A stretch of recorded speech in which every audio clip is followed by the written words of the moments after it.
ജീവിതത്തിന്റെ 105-ാം സെഷനിലേക്ക് നമ്മൾ വന്നിരിക്കുകയാണ്. ജോയിൻ ചെയ്ത എല്ലാവരെയും പ്രത്യേകമായിട്ട് സ്വാഗതം ചെയ്യുന്നു. 105 എന്ന അക്കം കേൾക്കുന്ന സമയത്ത് സ്വാഭാവികമായിട്ട് നമ്മൾ ഇതുവരെ നടത്തിയ കർത്താവിനെ അറിയാതെ ഓർത്തു പോകും. വ്യക്തി സ്വാതന്ത്ര്യത്തെക്കുറിച്ചുള്ള ആധുനിക കാഴ്ചപ്പാട് ദൈവവചനത്തിൽ നിന്ന് വ്യതിചലിക്കുന്നുണ്ട്. അതാണ് നമ്മുടെ ഇന്നത്തെ വിഷയം.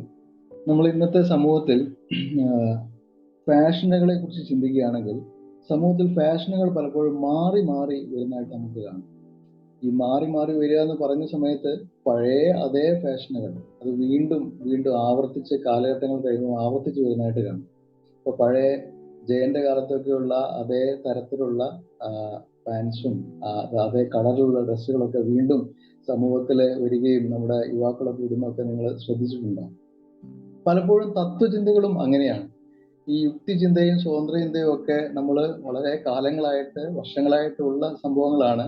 പക്ഷെ ഓരോ കാലഘട്ടം മാറുമ്പോൾ ട്രെൻഡാക്കി മാറ്റിയിട്ട് പലപ്പോഴും സ്വതന്ത്ര ചിന്തകരൊക്കെ പല പുതിയ കാര്യങ്ങൾ പറയുന്നതായിട്ടും അത് ആധുനികമായിട്ടുള്ള ചിന്തകളാക്കി അവതരിപ്പിച്ച് സമൂഹത്തിൽ അങ്ങനെ അവതരിപ്പിക്കുന്നതായിട്ടും നമ്മൾ കണ്ടിട്ടുണ്ട്. സ്വതന്ത്ര ചിന്തകർ സമൂഹത്തിന് വളരെ ആകർഷണീയമായ തോന്നുന്ന രീതിയിൽ അവർ പങ്കുവെക്കുന്ന ഒരു വാക്കാണ് വ്യക്തി സ്വാതന്ത്ര്യം. അവർ പലപ്പോഴും പറയാറുണ്ട്, മറ്റുള്ളവരെ ഹനിക്കാത്ത രീതിയിൽ, മറ്റുള്ളവരെ ബാധിക്കാത്ത രീതിയിൽ, സമൂഹത്തെ നേരിട്ട് ഹനിക്കാത്ത രീതിയിൽ എനിക്ക് എന്തും ചെയ്യാം, എനിക്ക് തോന്നിയതുപോലെ നടക്കാം, അത് എൻ്റെ വ്യക്തി സ്വാതന്ത്ര്യമാണ്, മറ്റുള്ളവരെ ബാധിക്കാത്തിടത്തോളം കാലം. അപ്പം ഇങ്ങനെ നടക്കുന്നതിനെ പലപ്പോഴും റെസ്ട്രിക്റ്റ് ചെയ്യുന്നത് മതവും പുരോഹിതന്മാരും അവരൊക്കെയാണ് ഇതിനെ പലപ്പോഴും കൂച്ചുവിലങ്ങിടുന്നത്. അതുകൊണ്ട് നിങ്ങൾ ചെയ്യേണ്ടത് എന്താണെന്ന് അറിയോ, ഈ കാര്യങ്ങളെയൊക്കെ പൊട്ടിച്ച്, ഈ ചങ്ങലകളെ പൊട്ടിച്ച് പുറത്തു വരൂ എന്ന ആഹ്വാനം സമൂഹത്തിൽ പലപ്പോഴും അവര് അങ്ങനെ പറയുന്ന ഒരു കാര്യമാണ്. അപ്പൊ ഇത് കേൾക്കാൻ വളരെ ഇഷ്ടമാണ്. കാരണം നിയന്ത്രണങ്ങളുള്ള നിബന്ധനകളുള്ള ഒരു ജീവിതത്തിൽ നിന്നൊക്കെ വിട്ട് വളരെ വ്യക്തി സ്വാതന്ത്ര്യത്തോടു കൂടി അല്ലെങ്കിൽ വ്യക്തി സ്വാതന്ത്ര്യം മുറുകെ പിടിച്ചുകൊണ്ട് ജീവിക്കുക എന്നൊക്കെ പറയുന്നത് അത് വളരെ കേൾക്കാൻ വളരെ ഇമ്പകരമായിട്ടുള്ള ഒരു കാര്യമായിട്ട് തോന്നും. അതുകൊണ്ട് തന്നെയാണോ എന്നറിയില്ല അതിൻ്റെയൊക്കെ ഒരു അലയടികൾ ക്രിസ്തീയ വിശ്വാസമുള്ളവരുടെ ഇടയിലും വരാനായിട്ടുള്ള സാധ്യതയുണ്ട് എന്ന് നമുക്ക് കരുതാം. നമ്മളെ കുറിച്ച് തന്നെ ചിന്തിക്കുന്ന സമയത്ത് പലതും നിയന്ത്രണങ്ങളല്ലേ, പല കാര്യങ്ങളും നിയന്ത്രണങ്ങൾക്ക് അധീനപ്പെട്ടല്ലേ നമ്മൾ ജീവിക്കുന്നത്, നിബന്ധനകൾ ഊന്നിയുള്ള ജീവിതമല്ലേ, ജീവിതം പലപ്പോഴും ആസ്വദിക്കാൻ കഴിയുന്നില്ല എന്നൊക്കെയുള്ള, നമ്മളോട് നേരിട്ട് പറഞ്ഞില്ലെങ്കിലും അങ്ങനെയുള്ള ചില കാര്യങ്ങളൊക്കെ നമുക്ക് കേൾക്കാനായിട്ട് കഴിയും. അപ്പൊ ഇങ്ങനെയുള്ള പല ചിന്തകള് വരാനായിട്ടുള്ള സാധ്യതയുണ്ട്. ഒരു പട്ടത്തിനെ കുറിച്ച് നമ്മൾ ചിന്തിക്കുകയാണെങ്കിൽ ഒരു പട്ടത്തിന് അതിനെ ബന്ധിപ്പിക്കുന്ന നൂലും നിയന്ത്രിക്കുന്ന ആളും അതിനെ സ്വതന്ത്രമായി പാറിപ്പറക്കുന്നതിനെ ഹനിക്കുന്ന ഒരു കാര്യമാണോ എന്ന് ചോദിച്ചാൽ, അതോ അത് ആവശ്യകതയാണോ എന്ന് ചോദിച്ചാൽ നമ്മൾ എന്ത് ഉത്തരം പറയും? തീർച്ചയായിട്ടും സ്വാതന്ത്ര്യം എന്താണ് എന്ന് ഒന്നുകൂടി നാം നിർവചിക്കേണ്ടി വരും. സ്വാതന്ത്ര്യം എവിടെ നിന്നാണ്, എവിടേക്കാണ്, അതിൻ്റെ സാധ്യതകൾ എന്തൊക്കെയാണ് എന്നൊക്കെ വ്യക്തമായിട്ട് നാം ഒന്നുകൂടി മനസ്സിലാക്കേണ്ടിയിരിക്കുന്നു. പ്രത്യേകിച്ച് ഈ കാലഘട്ടത്തിൽ അതിനെക്കുറിച്ചുള്ള പല ചിന്താഗതികളുള്ള സമയത്തിൽ. അപ്പോൾ ഒരു ക്രിസ്തു ശിഷ്യൻ എന്ന നിലയിൽ എങ്ങനെ ഈ വ്യക്തി സ്വാതന്ത്ര്യത്തെക്കുറിച്ചുള്ള ഈ ആധുനിക കാഴ്ചപ്പാടുകളെ നോക്കിക്കാണാം എന്ന് ഇന്ന് നമുക്ക് PC ബെന്നി സഹോദരനിലൂടെ കേൾക്കാം. എല്ലാവർക്കും കർത്താവായ യേശുക്രിസ്തുവിന്റെ നാമത്തിൽ സ്നേഹവന്ദനം അറിയിക്കുന്നു. സ്വാതന്ത്ര്യം എന്ന വാക്ക് വളരെ ത്രസിപ്പിക്കുന്ന ഒരു വാക്കാണ്. ആളുകളെയൊക്കെ വളരെ ഉദ്ദീപിപ്പിക്കുന്ന ഒരു വാക്കാണ്. ഒരുപക്ഷെ മനുഷ്യ മനസ്സുകളെ ഒരുമിപ്പിക്കാൻ വലിയ ദൗത്യങ്ങൾക്കായിട്ട് അവരെ ഒന്നിച്ചു ചേർക്കാനൊക്കെ ഈ സ്വാതന്ത്ര്യം എന്ന വാക്ക് വല്ലാതെ ഉപയോഗിച്ചിട്ടുണ്ട്. നമ്മൾ ചരിത്രം പരിശോധിക്കുമ്പോൾ സ്വാതന്ത്ര്യം, ജനാധിപത്യം, സമത്വം, സാഹോദര്യം തുടങ്ങിയ വാക്കുകളൊക്കെ അങ്ങനെ വലിയ വാക്കുകളായിട്ട്, വലിയ ആപ്തവാക്യങ്ങളായിട്ട് ഭരണഘടനകളിൽ എഴുതി ചേർക്കുന്ന വാക്കുകളായിട്ടൊക്കെ തീർന്നിരിക്കുന്നു. എല്ലാവരും ഉയർത്തിപ്പിടിക്കുന്ന വലിയ ഉന്നതമായിട്ടുള്ള മൂല്യങ്ങളിൽ ഒന്നാണ് എപ്പോഴും സ്വാതന്ത്ര്യം എന്ന് പറയുന്നത്. അമേരിക്കയിലെ ന്യൂയോർക്ക് ഹാർബറിൽ ഒരു വലിയ പ്രതിമയുണ്ട്. ആ പ്രതിമയുടെ പേര് തന്നെ സ്വാതന്ത്ര്യ പ്രതിമ എന്നാണ്. ദ സ്റ്റാച്യു ഓഫ് ലിബർട്ടി എന്നാണ് അത് അറിയപ്പെടുന്നത്. അത് വലിയ ഒരു പ്രതിമയാണ്. ഏകദേശം 100 മീറ്ററോളം 93 മീറ്ററോട്ടെ ഉയരമുള്ള ഒരു ചെറിയ ഐലൻഡിൽ ഒരു സ്റ്റാച്യു, ഐലൻഡ് ഓഫ് ലിബർട്ടി എന്ന് പറയുന്ന ഒരു ഐലൻഡിൽ അങ്ങനെ സ്ഥാപിക്കപ്പെട്ട് അങ്ങനെ നിൽക്കുന്ന ഒരു പ്രതിമയാണത്. ഒരു സ്ത്രീയുടെ രൂപമാണ് ആ പ്രതിമയ്ക്ക്. ആ സ്ത്രീയുടെ കയ്യിൽ ഒരു വലിയ ടോർച്ചുണ്ട്. ആ ടോർച്ച് ഒരു പന്തമുണ്ട്. ആ പന്തം അങ്ങനെ ഉയർത്തി പിടിച്ചിരിക്കുകയാണ് വലത് കൈയില്. ഇടത് കൈയില് ഡിക്ലറേഷൻ ഓഫ് ഇൻഡിപെൻഡൻസ്, സ്വാതന്ത്ര്യത്തിന്റെ പ്രഖ്യാപനം, അമേരിക്ക നടത്തിയ, ബ്രിട്ടനിൽ നിന്ന് നടത്തിയ സ്വാതന്ത്ര്യ പ്രഖ്യാപനത്തിന്റെ ഒരു കോപ്പി അങ്ങനെ ഇടത് കൈയിൽ പിടിച്ച് അങ്ങനെ അമേരിക്കൻ ജനതയ്ക്ക് സ്വാതന്ത്ര്യത്തിന്റെ വലിയ ഒരു അന്തരീക്ഷം അങ്ങനെ പ്രദാനം ചെയ്യുന്നത് പോലെ ഈ സ്റ്റാച്യു ഓഫ് ലിബർട്ടി അങ്ങനെ നിൽക്കുകയാണ്. അത് ഫ്രഞ്ചുകാർ കൊടുത്ത ഒരു സമ്മാനമാണ്. ഫ്രഞ്ച് ജനത അമേരിക്കൻ ജനതയോടുള്ള അവരുടെ ബന്ധത്തെ കാണിക്കാൻ അവര് മനുഷ്യ സ്വാതന്ത്ര്യത്തിനും ജനാധിപത്യത്തിനും കൊടുത്ത മൂല്യങ്ങൾക്കും ഒക്കെ കൊടുത്ത വിലയെ മനസ്സിലാക്കി അവരെ ആദരിക്കുന്നതിന്റെ ഭാഗമായിട്ട് ഫ്രഞ്ച് റവല്യൂഷന്റെ ഒരു വാർഷിക ആഘോഷവേളയിൽ അമേരിക്കൻ ജനതയ്ക്ക് നൽകിയ ഒരു സമ്മാനമാണ് ഈ സ്റ്റാച്യു ഓഫ് ലിബർട്ടി, അല്ലെങ്കിൽ ഈ സ്വതന്ത്ര വനിതയുടെ പ്രതിമ. വാസ്തവത്തിൽ ആധുനിക സ്വാതന്ത്ര്യത്തെ കുറിച്ചുള്ള ചിന്തകളൊക്കെ ചരിത്രം പരിശോധിച്ചാൽ അത് ഫ്രഞ്ച് റവല്യൂഷനുമായിട്ട് ബന്ധപ്പെടുത്തിയാണ് പറയാറ്. ഫ്രാൻസിൽ നടന്ന വലിയ വിപ്ലവം, ആ വിപ്ലവം ഒരുപക്ഷെ വെസ്റ്റിന്റെ, പടിഞ്ഞാറൻ രാജ്യങ്ങളുടെ സ്വാതന്ത്ര്യത്തിലേക്കുള്ള വലിയ ഒരു മുന്നേറ്റമായിട്ടാണ് വ്യാഖ്യാനിക്കപ്പെടുന്നത്. അപ്പോൾ അവർ അതിന്റെ ആഘോഷം നടത്തിയപ്പോൾ അതേപോലെ തന്നെ അമേരിക്കൻ ജനതയും സ്വാതന്ത്ര്യത്തിലേക്ക് മുന്നേറുന്ന കാഴ്ച കണ്ട് അങ്ങനെ ചെയ്ത സമ്മാനമായിട്ടാണ് അത് അറിയപ്പെടുന്നത്. അപ്പോൾ സ്വാതന്ത്ര്യം എന്നുള്ള ഈ ആശയം വളരെ ആളുകളെ സ്വാധീനിക്കുന്ന ഒരു ആശയമാണ്. നമ്മുടെ രാജ്യത്തെ തന്നെ നോക്കിയാൽ, രാജ്യത്തിലെ ദേശീയ പ്രസ്ഥാനങ്ങളെ നോക്കിയാൽ, സ്വാതന്ത്ര്യ സമര കാലഘട്ടത്തെ നോക്കുമ്പോൾ അവിടെ നമുക്കറിയാമല്ലോ, അവിടെ സ്വാതന്ത്ര്യം എന്ന് പറയുന്നത് അതിന്റെ ജന്മാവകാശമാണെന്ന് പ്രഖ്യാപിച്ച ആളുകൾ, സ്വാതന്ത്ര്യം കിട്ടാതെ ഞങ്ങൾ ഉറങ്ങുകയില്ല എന്ന് പ്രഖ്യാപിച്ച ആളുകൾ, സ്വാതന്ത്ര്യം കിട്ടും വരെ ഞങ്ങള് പട്ടിണി കിടക്കുമെന്ന് പറഞ്ഞ് നിരാഹാര സമരം നടത്തിയ ആളുകൾ, അങ്ങനെ ഒരുപാട് ആളുകളുണ്ട്. അവരൊക്കെ ചേർന്ന് ഒന്നിച്ച് ഒരു ജനതയായി, ഒരു പ്രസ്ഥാനമായി ഒരുമിച്ച് നിന്ന് അങ്ങനെ ബ്രിട്ടീഷ് ആധിപത്യത്തിനെതിരെ നടത്തിയ നിരന്തരമായ സമര മുന്നേറ്റങ്ങളുടെ അവസാനത്തിലാണ് ഇന്ത്യ സ്വാതന്ത്ര്യത്തിലേക്ക് വന്നത്. അന്ന് 1947 ഓഗസ്റ്റ് 15-ാം തീയതി 14-ാം തീയതി അർദ്ധരാത്രി അങ്ങനെ പ്രത്യേക സമ്മേളനത്തിൽ നമ്മുടെ അന്നത്തെ ആദ്യ പ്രധാനമന്ത്രിയായിട്ടുള്ള ജവഹർലാൽ നെഹ്റുവും ഈ സ്വാതന്ത്ര്യത്തെ കുറിച്ച് ഒരുപാട് പറഞ്ഞ വ്യക്തിയാണ്.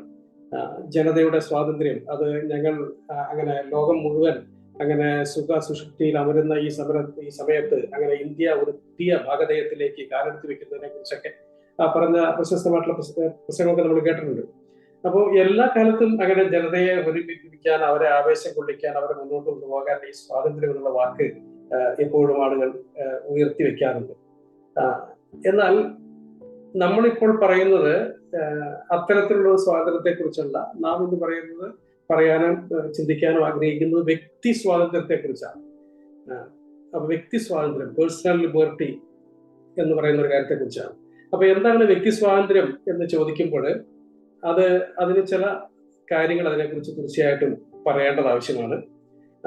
സ്വാതന്ത്ര്യത്തെ കുറിച്ച് പൊതുവെ പറയുമ്പോൾ രണ്ട് പ്രധാനപ്പെട്ട ചോദ്യങ്ങൾ നമുക്കിവിടെ പറയേണ്ടതുണ്ട്. ഒന്ന്, എന്തിൽ നിന്ന്, അല്ലെങ്കിൽ ആരിൽ നിന്ന്, അല്ലെങ്കിൽ എവിടെ നിന്ന് ഉള്ള സ്വാതന്ത്ര്യം. ആ ചോദ്യം ചോദിക്കാതെ സ്വാതന്ത്ര്യത്തെ കുറിച്ച് പറയാൻ സാധിക്കില്ല. എന്തിൽ നിന്നാണ് സ്വാതന്ത്ര്യം ആഗ്രഹിക്കുന്നത്, അല്ലെങ്കിൽ ആരിൽ നിന്നാണ് സ്വാതന്ത്ര്യം ആഗ്രഹിക്കുന്നത്, അല്ലെങ്കിൽ എവിടെ നിന്നാണ്. ഇപ്പോൾ നമ്മൾ ഒരു നാട്ടിൽ നിന്ന് മറ്റൊരു നാട്ടിലേക്ക് പോകാനാണെന്ന് ശ്രമിക്കുന്നതെങ്കിൽ അത് ഒരു സ്ഥലപരമായിട്ടുള്ള സ്വാതന്ത്ര്യത്തെ കുറിച്ചാണ്. അല്ലെങ്കിൽ ഒരു നിയന്ത്രണത്തിൽ നിന്ന് ആണ് പോകുന്നതെങ്കിൽ അത് വ്യക്തിയിൽ നിന്നുള്ള സ്വാതന്ത്ര്യത്തെ കുറിച്ചാണ്. അല്ലെങ്കിൽ മറ്റെന്തെങ്കിലും കാര്യങ്ങളെ കുറിച്ചാണെങ്കിൽ അതിൽ നിന്നുള്ള സ്വാതന്ത്ര്യമാണ് ആഗ്രഹിക്കുന്നത്. അപ്പൊ അതൊരു പ്രധാനപ്പെട്ട ചോദ്യമാണ്. അതോടൊപ്പം തന്നെ രണ്ടാമത്തെ ചോദ്യവും അതുപോലെ പ്രധാനപ്പെട്ട ചോദ്യമാണ്. അത് എന്തിലേക്ക് ഉള്ള സ്വാതന്ത്ര്യമാണ്, അല്ലെങ്കിൽ ആരിലേക്ക് ഉള്ള സ്വാതന്ത്ര്യമാണ്, അല്ലെങ്കിൽ എവിടേക്ക് ഉള്ള സ്വാതന്ത്ര്യമാണ്. അപ്പൊ ഈ രണ്ട് ചോദ്യങ്ങൾ അതിന്റെ വളരെ പ്രധാനപ്പെട്ട ചോദ്യങ്ങളാണ്. എന്തിൽ നിന്ന് സ്വാതന്ത്ര്യം വേണം, ആരിൽ നിന്ന് സ്വാതന്ത്ര്യം വേണം, അല്ലെങ്കിൽ എവിടെ നിന്ന് ഉള്ള സ്വാതന്ത്ര്യമാണ് ഉദിക്കുന്നത്. അത് ഒന്നാമത്തെ ഭാഗത്ത് വരുന്നു. രണ്ടാമത്തെ ഭാഗത്ത് എന്തിലേക്ക് പോകാൻ സ്വാതന്ത്ര്യം ആഗ്രഹിക്കുന്നു, അല്ലെങ്കിൽ ആരിലേക്ക് പോകാൻ സ്വാതന്ത്ര്യം ആഗ്രഹിക്കുന്നു, എവിടേക്ക് പോകാൻ സ്വാതന്ത്ര്യം ആഗ്രഹിക്കുന്നു. അപ്പൊ ഈ രണ്ട് ചോദ്യങ്ങളും മനസ്സിൽ വെച്ചിട്ട് വേണം ഈ സ്വാതന്ത്ര്യം എന്നുള്ള വിഷയത്തെ നമ്മൾ സമീപിക്കാനും അതിനെക്കുറിച്ച് പറയാനും. അപ്പോ നമ്മുടെ വ്യക്തി സ്വാതന്ത്ര്യത്തെ കുറിച്ച് പറയുമ്പോൾ ഒരു ചോദ്യമുണ്ട്. ഈ വ്യക്തി സ്വാതന്ത്ര്യം എന്നുള്ളത് ഒരു അബ്സല്യൂട്ട് സ്വാതന്ത്ര്യമാണോ, അതൊരു കേവല സ്വാതന്ത്ര്യമാണോ എന്ന് വെച്ചാൽ ഒരു നിബന്ധനകളുമില്ലാത്ത, ഒരു നിയന്ത്രണങ്ങളുമില്ലാത്ത, ഒരു നിയന്ത്രണങ്ങളും ആവശ്യമില്ലാത്ത, അങ്ങനെ എന്തും ചെയ്യാൻ, എങ്ങനെയും ചെയ്യാൻ, എപ്പോഴും ചെയ്യാൻ സാധിക്കുന്ന ഒരു സ്വാതന്ത്ര്യത്തെ കുറിച്ചാണോ നമ്മൾ പറയുന്നത് എന്നുള്ള ചോദ്യമുണ്ട്. അല്ലെങ്കിൽ അങ്ങനെ ഒരു അബ്സല്യൂട്ട് ഫ്രീഡം എന്ന് പറഞ്ഞ സാധനം ഉണ്ടോ? കേവലമായ ഒരു സ്വാതന്ത്ര്യം എന്നുള്ള ഒരു സംഗതി ഉണ്ടോ എന്നൊരു ചോദ്യമുണ്ട്. ആ ചോദ്യം നമ്മൾ ചോദിക്കാൻ ശ്രമിക്കുമ്പോൾ വാസ്തവത്തിൽ അബ്സല്യൂട്ട് ഫ്രീഡം എന്നുള്ള ഒരു കാര്യമില്ല, എവിടെയുമില്ല, ഒന്നിലുമില്ല. ഒരു വ്യക്തിയിലുമില്ല, അല്ലെങ്കിൽ ലോകത്തിലില്ല. ദൈവത്തെക്കുറിച്ച് പറയുമ്പോൾ പോലും ദൈവമാണ് സാക്ഷാൽ സ്വതന്ത്രൻ അല്ലെ. ഏറ്റവും വലിയ സ്വാതന്ത്ര്യം ദൈവത്തിനാണുള്ളത്. ദൈവത്തെ പോലെ സ്വതന്ത്രമായിട്ടുള്ള വ്യക്തി വേറെ ആരുമില്ല. കാരണം ദൈവമാണ് സകലത്തിന്റെയും പിന്നിലുള്ളവൻ, സകലത്തിന്റെയും കാരണഭൂത ദൈവമാണ്. അപ്പോൾ ദൈവമാണ് ഏറ്റവും സ്വതന്ത്രൻ എന്ന് പറയാം. എന്നാൽ ദൈവത്തിന്റെ സ്വാതന്ത്ര്യത്തെ കുറിച്ച് പറയുമ്പോൾ പോലും അവിടെയും നമുക്ക് ചില കാര്യങ്ങൾ കാണാൻ സാധിക്കും. ദൈവത്തിന്റെ സ്വാതന്ത്ര്യത്തിൽ പോലും ചില കാര്യങ്ങളുണ്ട്. അതിനെ ദൈവത്തിന്റെ സ്വാതന്ത്ര്യത്തിന്റെ പരിമിതികൾ എന്നൊന്നും വിളിക്കേണ്ട ആവശ്യം നമുക്കില്ല. കാരണം പരിമിതികൾ എന്ന് പറഞ്ഞാൽ നമ്മുടെ ഒരു പ്രയോഗത്തിന്റെ പ്രശ്നമാണ്. ദൈവത്തിന്റെ സ്വഭാവത്തിന് വിരുദ്ധമായിട്ടുള്ള കാര്യങ്ങൾ ചെയ്യാത്ത ആളാണ്. ദൈവത്തിന്റെ സ്വഭാവത്തിൽ അതിൽ തന്നെ ചേർന്നിരിക്കുന്ന, അതിന്റെ ഏറ്റവും അതിനോട് ഇഴകി ചേർന്നിരിക്കുന്ന, അതിന്റെ ഭാഗമായ നന്മകളുടെ ഒരു ലോകത്തിൽ അല്ലെങ്കിൽ നന്മകളുടെ ഒരു രീതിയിലാണ് ദൈവം എല്ലാ കാര്യങ്ങളും ചെയ്യുന്നത്. അതിനെ മറികടന്ന് ദൈവം ഒന്നും ചെയ്യുന്നില്ല. അപ്പോൾ ദൈവത്തിന്റെ സ്വാതന്ത്ര്യം പോലും ഒരു തരത്തിൽ പറഞ്ഞാൽ ഒരു ക്വാളിഫൈഡ് സ്വാതന്ത്ര്യമാണ് എന്ന് നമുക്ക് അങ്ങനെ പറയാൻ സാധിക്കും. അപ്പോൾ അബ്സല്യൂട്ട് സ്വാതന്ത്ര്യം എന്നുള്ള വാക്ക് അതൊരു ശരിയല്ലാത്ത, അല്ലെങ്കിൽ അത് പ്രായോഗികമല്ലാത്ത, ഇല്ലാത്ത ഒരു കാര്യമാണ്. അപ്പൊ നമ്മൾ എപ്പോ പറഞ്ഞാലും, പ്രത്യേകിച്ച് മനുഷ്യനെ കുറിച്ച് പറഞ്ഞാലും, തീർച്ചയായിട്ടും നമ്മൾ നിബന്ധനകളുള്ള, പരിമിതികളുള്ള, ചില കാര്യങ്ങൾക്ക് വിധേയപ്പെട്ട സ്വാതന്ത്ര്യത്തെ കുറിച്ചാണ് എപ്പോഴും എവിടെയും സംസാരിക്കുന്നത് എന്ന് നമ്മൾ ഓർക്കണം. അപ്പോൾ അതിനോട് കണക്ട് ചെയ്ത് ചിന്തിക്കുമ്പോഴാണ് മനുഷ്യൻ ആരാണ് എന്നുള്ള ചോദ്യം നമുക്ക് പരിഗണിക്കപ്പെടേണ്ടി വരുന്നത്. കാരണം മനുഷ്യൻ ആരാണ് എന്ന് അറിഞ്ഞാലല്ലേ മനുഷ്യന്റെ സ്വാതന്ത്ര്യത്തെക്കുറിച്ച്, വ്യക്തി സ്വാതന്ത്ര്യത്തെക്കുറിച്ച് നമുക്ക് പറയാനായിട്ട് സാധിക്കുകയുള്ളൂ. അപ്പൊ മനുഷ്യനെ കുറിച്ച് ചിന്തിക്കുമ്പോൾ മനുഷ്യന്റെ സൃഷ്ടിയെക്കുറിച്ച്, മനുഷ്യൻ എങ്ങനെയാണ് ഈ ഭൂമിയിൽ വന്നത്, അല്ലെങ്കിൽ മനുഷ്യന്റെ സൃഷ്ടിയെ കുറിച്ചുള്ള വിവരണം നമ്മൾ വായിക്കുമ്പോൾ അവിടെ മനുഷ്യ സ്വാതന്ത്ര്യത്തെ കുറിച്ചുള്ള ചില പ്രത്യേക കാര്യങ്ങൾ നമുക്ക് വ്യക്തമായിട്ട് കാണാനായിട്ട് സാധിക്കും.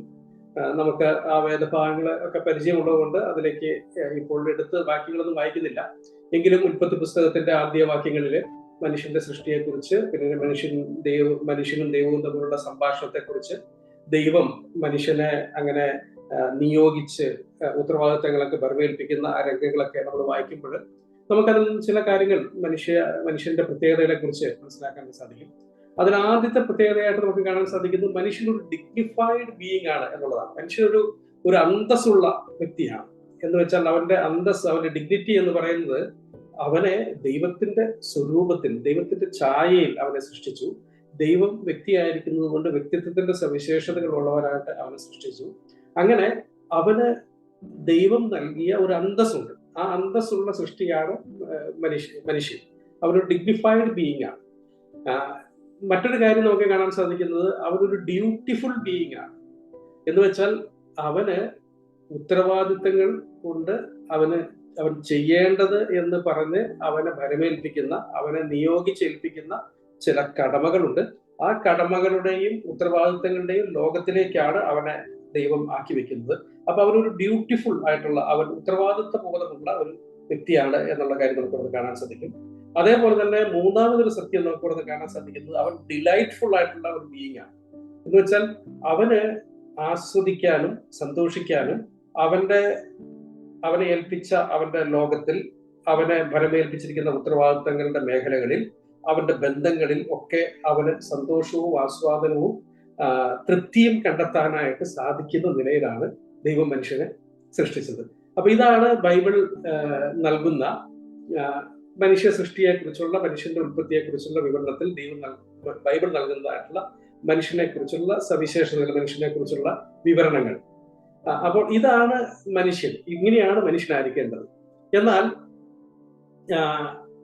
ഈ മനുഷ്യനെ കുറിച്ച് ആധുനിക സങ്കല്പത്തിലേക്ക് വരുമ്പോൾ ഒരു വലിയ വ്യത്യാസം നമുക്ക് കാണാനായിട്ട് സാധിക്കും. അവിടെ നമ്മൾ കാണുന്നത് ആർക്കും വിധേയത്വമില്ലാത്തവനും ആരോടും ഉത്തരവാദിത്വമില്ലാത്തവനും എന്തും ചെയ്യാൻ കഴിവുണ്ട് എന്ന് സ്വയം ചിന്തിക്കുകയും അങ്ങനെ എന്തെങ്കിലും ചെയ്യാനായിട്ട് തടസ്സം നിൽക്കുന്നവരെ അവൻ പുരോഗതിക്കുള്ള തടസ്സങ്ങളായിട്ട് കാണുകയും അതിനെ മറികടക്കുന്നതാണ് വിജയമെന്നും അതിനെ മറികടക്കുന്നതാണ് വിമോചനമെന്നൊക്കെ ചിന്തിക്കുന്ന ഒരു കൂട്ടം ആളുകളെയാണ് നമ്മൾ ഇന്ന് ആധുനികരായിട്ട് കാണുന്നത്, ആധുനിക ചിന്തകരായിട്ട് ഒക്കെ കാണുന്നത്. വലിയ ശക്തർ എന്ന് അവകാശപ്പെടുന്ന, അവന്റെ ശക്തിക്കും അവന്റെ പ്രവർത്തന മേഖലകൾക്കും പരിമിതികളില്ലെന്നും അവന്റെ ആസ്വാദനത്തിന് അതിർവരമ്പുകളില്ലെന്നും അവന് ചിന്തിക്കുന്നതൊക്കെ ചെയ്യാനായിട്ട് കഴിയുമെന്നൊക്കെ വിശ്വസിക്കുന്ന, അങ്ങനെ പ്രോത്സാഹിപ്പിക്കുന്ന, അതിനുവേണ്ടി ആവേശം കൊടുക്കുന്ന, അതിനെതിരെ നിൽക്കുന്നതിനെയൊക്കെ തടസ്സങ്ങളായിട്ട് കാണണമെന്ന് വിവരിക്കുന്ന ഒരു സമൂഹമാണ് ഇന്ന് നമ്മുടെ ചുറ്റും കാണുന്ന ആധുനിക സമൂഹം. അതിനെ അവർ പല പേരുകളൊക്കെ ഇട്ട് വിളിക്കുകയും പല സിദ്ധാന്തങ്ങളൊക്കെ അതിനുവേണ്ടി അവതരിപ്പിക്കുകയും ഒക്കെ ചെയ്യുന്നു. അപ്പോൾ ദൈവത്തിന്റെ സൃഷ്ടിയിൽ ദൈവം എങ്ങനെയാണ് മനുഷ്യനെ സൃഷ്ടിച്ചത് എന്നുള്ള കാര്യം മനസ്സിൽ വെച്ചുകൊണ്ട് നമ്മൾ മനുഷ്യനെ സമീപിക്കുമ്പോൾ നമുക്ക് മറ്റൊരു കാര്യം കൂടി അവിടെ ചേർത്ത് പറയേണ്ടതുണ്ട്. മനുഷ്യന്റെ സ്വാതന്ത്ര്യത്തെ അല്ലെങ്കിൽ വ്യക്തി സ്വാതന്ത്ര്യത്തെ ദൈവം വളരെയധികം വിലമതിക്കുന്നു എന്നൊരു കാര്യം നമുക്കൊന്ന് കാണാം. അത് ബൈബിൾ അസന്നിഗ്ധമായിട്ട് കാണിച്ചു തരുന്ന ഒരു ചിത്രമാണ്. മനുഷ്യന്റെ വ്യക്തി സ്വാതന്ത്ര്യത്തെ ദൈവം ഏറ്റവും അധികം അംഗീകരിക്കുകയും വിലമതിക്കുകയും അതിന് ഉള്ള എല്ലാ സ്വാതന്ത്ര്യവും മനുഷ്യൻ നൽകുകയും ചെയ്തിട്ടുണ്ട് എന്നുള്ള കാര്യം നമുക്കറിയാം. ഏദൻ തോട്ടത്തിലെ മനുഷ്യനെ സൃഷ്ടിച്ച് ഏൽപ്പിച്ച് അവനെ ചില നിയോഗങ്ങൾക്ക് ഏൽപ്പിച്ച് കഴിയുമ്പോൾ ദൈവം പറയുന്ന പ്രസ്താവനയുണ്ടല്ലോ, ദൈവം വെക്കുന്ന ഒരു ഒറ്റ നിബന്ധന മാത്രമാണ്, ഒരു നിയന്ത്രണം മാത്രമാണ് അവർ വെച്ചത്. ആ നിയന്ത്രണം എന്താണ് നമുക്കറിയാം. ആ നിയന്ത്രണം അനുസരിക്കാതിരിക്കാനായിട്ടുള്ള സാധ്യത മനുഷ്യനുണ്ട് എന്ന് ദൈവത്തിന് തീർച്ചയായിട്ടും അറിയാം. മാത്രമല്ല അത് അവൻ ലംഘിക്കുമെന്നും അതിന്റെ ഫലമായിട്ട് അവന് വലിയ ദുരന്തം ഉണ്ടാവുമെന്നും അവന് മാത്രമല്ല പിൻവരുന്ന മനുഷ്യ തലമുറ മുഴുവൻ അതിന്റെ ശാപത്തിലാകുമെന്നൊക്കെ ദൈവത്തിന് അറിയാമായിരുന്നിട്ടും ദൈവം ആ സ്വാതന്ത്ര്യം അനുവദിച്ചുകൊണ്ടാണ് മനുഷ്യനെ അവിടെ ആക്കിയത് എന്നുള്ളത് വളരെ ശ്രദ്ധേയമായിട്ടുള്ള കാര്യമാണ്. ദൈവം അതിന് വേണമെങ്കിൽ ദൈവത്തിന് ആ സ്വാതന്ത്ര്യത്തെ നിഷേധിക്കാമായിരുന്നു. അങ്ങനെ ഒരു വ്യക്തി സ്വാതന്ത്ര്യത്തിന്റെ സാധ്യത ഇല്ലാത്തവനായിട്ട് മനുഷ്യനെ സൃഷ്ടിക്കാമായിരുന്നു എങ്കിൽ പോലും ദൈവം അങ്ങനെ ചെയ്യുന്നില്ല എന്ന് നമുക്ക് കാണാം. അപ്പൊ ദൈവം വ്യക്തി സ്വാതന്ത്ര്യത്തിന് കൊടുക്കുന്ന വില എത്രയുണ്ട് എന്ന് നമുക്കറിയാം. ഒരുപക്ഷെ പല ആളുകളൊക്കെ പറയാറുണ്ടല്ലോ, അങ്ങനെ ദൈവം എന്തിനാണ് അങ്ങനെ ഇങ്ങനെ ഒരു സ്വാതന്ത്ര്യം അനുവദിച്ചത്, ഇത് തെറ്റ് ചെയ്യുമെന്ന് ദൈവത്തിന് അറിയാമായിരുന്നല്ലോ, അങ്ങനെയെങ്കിൽ ആ സാധ്യത ഇല്ലാതെ ഇങ്ങനെ വെച്ചാൽ പോരായിരുന്നോ, അങ്ങനെ ഒരു അവസരം അവന് കൊടുക്കാതിരുന്നാൽ മതിയായിരുന്നല്ലോ, അല്ലെങ്കിൽ അവന് ശരി മാത്രം ചെയ്യുന്നവനായിട്ട് അവനെ മാറ്റിവെച്ചാൽ പോരായിരുന്നു. തെറ്റും ശരിയും അവന്റെ മുമ്പിൽ വെച്ച് തെറ്റിന്റെയും ശരിയുടെയും വ്യത്യസ്തമായിട്ടുള്ള വശങ്ങൾ അവന്റെ മുമ്പിൽ കാണിച്ചു വെച്ച് ജീവന്റെയും നാശത്തിന്റെയും പാതകൾ അവന്റെ മുമ്പിൽ കാണിച്ചു കൊടുത്തിട്ട് അത് സെലക്ട് ചെയ്യാനായിട്ടുള്ള സ്വാതന്ത്ര്യം അവന് നൽകിയത് വലിയൊരു അബദ്ധമായില്ലേ എന്നൊക്കെ പറയുന്ന ആളുകളുണ്ട്.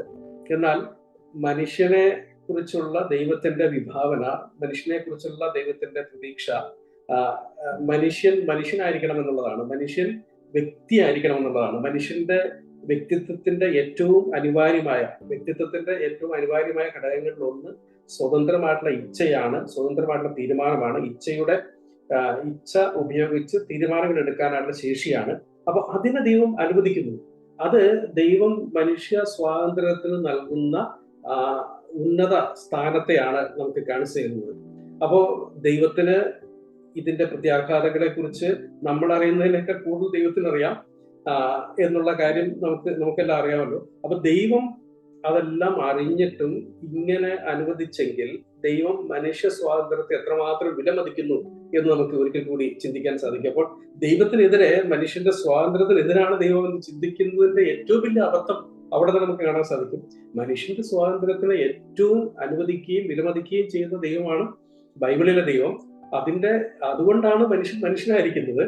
അത് മാത്രമല്ല, മനുഷ്യന്റെ ദുരിതങ്ങൾ ഈ തീരുമാനത്തിന്റെ ഫലമായിട്ടുണ്ടായെങ്കിൽ മനുഷ്യന്റെ നാശവും അവന്റെ വീഴ്ചയും എല്ലാം ഈ തീരുമാനത്തിന്റെ പിന്നാലെ വന്നുവെങ്കിൽ അതിനെ ശരിയാക്കാനായിട്ട് ദൈവം കൊടുത്ത വില ഏറ്റവും വലിയ വിലയാണ് എന്നുള്ളതും ദൈവത്തിന്റെ സ്വാതന്ത്ര്യം ദൈവം വേണ്ടെന്ന് വെച്ചുകൊണ്ട് ദൈവത്തിന്റെ എല്ലാ മഹത്വവും ശേഷിയും ശക്തിയും ഒക്കെ അങ്ങനെ മാറ്റിവെച്ചുകൊണ്ട് ഏറ്റവും താഴാനും സ്വന്തം സ്വാതന്ത്ര്യത്തെ അങ്ങനെ മാറ്റിവെച്ച് ബലി കഴിച്ച് നമുക്ക് വേണ്ടി ഒരു മനുഷ്യനെ തീരാനും ദൈവം തയ്യാറായപ്പോൾ മനുഷ്യ സ്വാതന്ത്ര്യത്തിന് ദൈവം കൽപ്പിച്ച വിലയാണ് അവിടെ നമുക്ക് അതിന്റെ മറുവശത്ത് കാണാനും സാധിക്കുന്നത് എന്ന് നമുക്ക് കാണാം.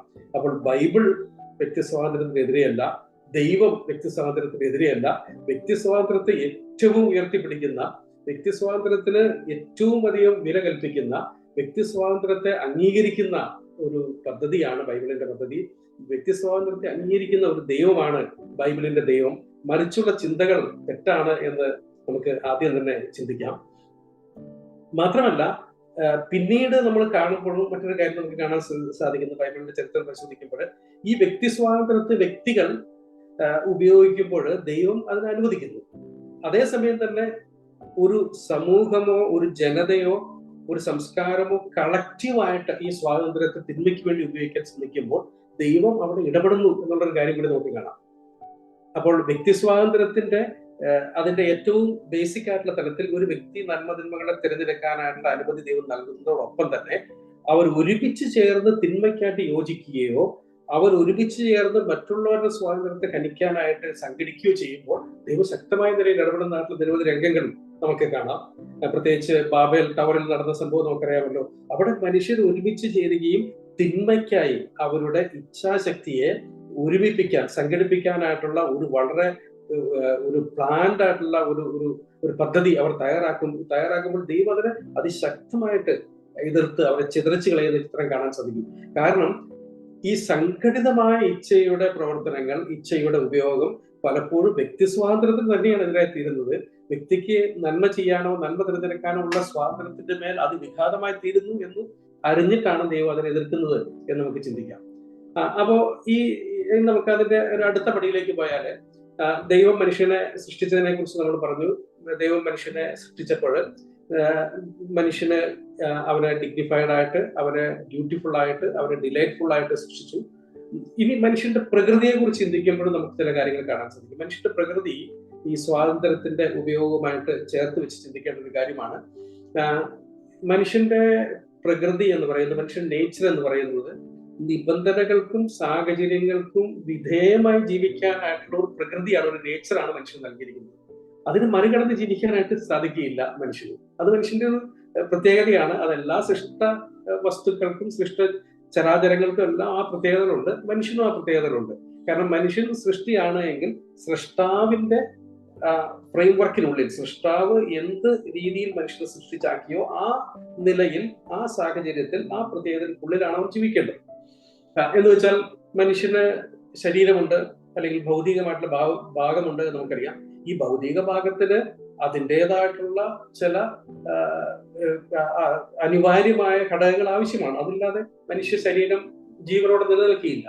അതിന് ശ്വസിക്കാനായിട്ട് വായു വേണം. ആ വായുവില് പ്രത്യേക അളവിൽ ഓക്സിജൻ വേണം. അതില്ലെങ്കിൽ മനുഷ്യന് ജീവൻ സാധ്യമാവുകയില്ല. അതുപോലെ വെള്ളം മനുഷ്യന് ആവശ്യമാണ്, ഭക്ഷണം മനുഷ്യന് ആവശ്യമാണ്, മറ്റ് ഭൗതിക സാഹചര്യങ്ങൾ ഒക്കെ മനുഷ്യന് ആവശ്യമാണ്. അപ്പോൾ ഇത് മനുഷ്യപ്രകൃതിയുടെ ഒരു ഭാഗമാണ്. അപ്പൊ ഇതിനില്ലാതെ, ഈ നിബന്ധനകളുടെ ഉള്ളിലില്ലാതെ മനുഷ്യന്റെ ജീവിതം സാധ്യമല്ല. അതേപോലെ തന്നെ മനുഷ്യന്റെ അഭൗതിക ഭാഗമുണ്ട്. ഈ അഭൗതിക ഭാഗത്തെ ആത്മാവെന്നോ മറ്റെന്തെങ്കിലും പേരിട്ട് വിളിച്ചാലും എന്ത് മനുഷ്യന്റെ കാണാത്ത ഭാഗം, ഭൗതികമല്ലാത്ത ഭാഗം, ദൈവവുമായിട്ട് ബന്ധപ്പെടുന്ന ഭാഗം, ആ ഭാഗം അതിന്റെ നിലനിൽപ്പിനും ചില ഘടകങ്ങൾ ആവശ്യമാണ്.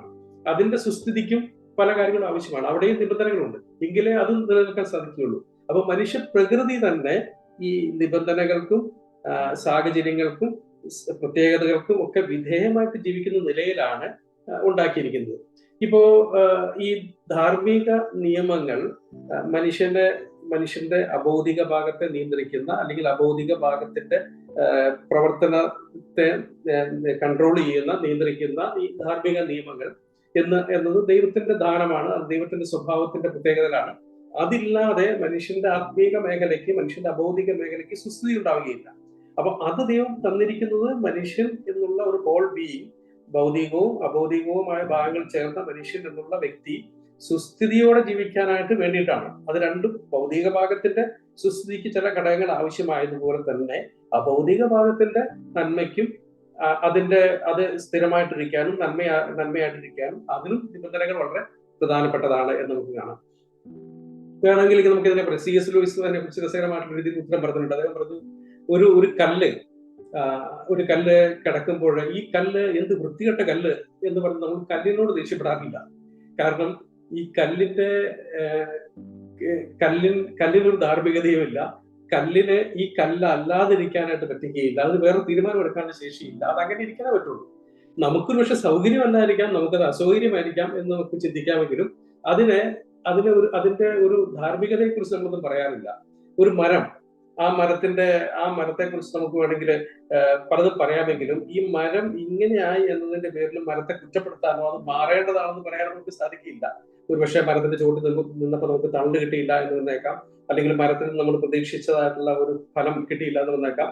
അതൊക്കെ ഉണ്ടെങ്കിലും നമുക്ക് സൗകര്യം തന്നില്ല എന്നുള്ളതാണെങ്കിൽ പോലും അത് അങ്ങനെ അല്ലാതിരിക്കരുത് എന്ന് നമുക്ക് അതിനെ കുറിച്ച് പറയാൻ പറ്റില്ല.